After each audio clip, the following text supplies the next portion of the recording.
The dust hung heavy over the auction yard as the cowboy stood apart from the shouting men, his hat pulled low, his jaw tight. He had come with money in his pocket and walls around his heart, telling himself this was business, nothing more. When the final bid fell and silence followed, she stood frozen, hands clenched, eyes wide with fear she tried to hide. He felt the weight of every stare as he walked toward her, boots slow, deliberate. She looked at him not as a savior or a villain, but as another ending she never chose. Papers were signed, coins exchanged hands. The deal was done, yet as he led her away, something twisted in his chest. This was not triumph. This was not victory. It felt like standing at the edge of a cliff, knowing one step forward would change everything. He told himself he could turn away, that he could still walk back. But the world had already decided for both of them. The journey to the ranch passed in long, uneasy silence. The land stretched wide and empty, mirroring the distance between them. She sat stiffly beside him, flinching at every sudden sound, her gaze fixed on the horizon as if escape lived somewhere beyond it. He noticed the bruises time had left on her spirit, not on her skin, and they haunted him more than any visible wound could. When they reached the old house, he stopped before the porch, removing his hat. The place looked harsh in the fading light, all weathered wood and shadows.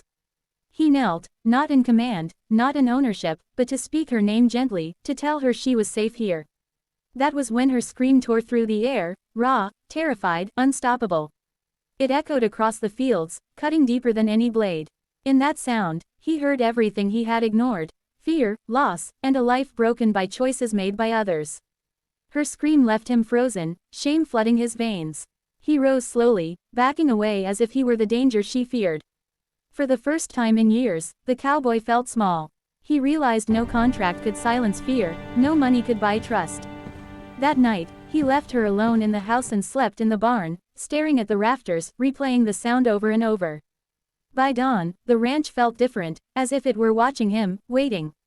He made a decision that scared him more than solitude ever had. He would not be her owner. He would not be her jailer. He would become her shield.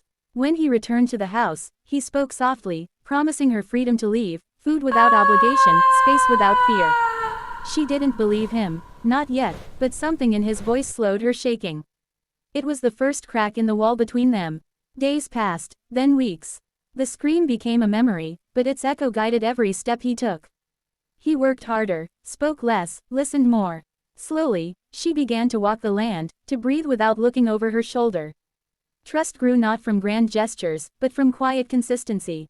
One evening, as the sun sank low, she stood beside him on the porch, not close, but not distant either. He understood then that being changed did not mean being forgiven. It meant choosing differently, every day, without applause. The cowboy who once believed everything had a price learned the cost of a single scream, and the value of honoring it for the rest of his life.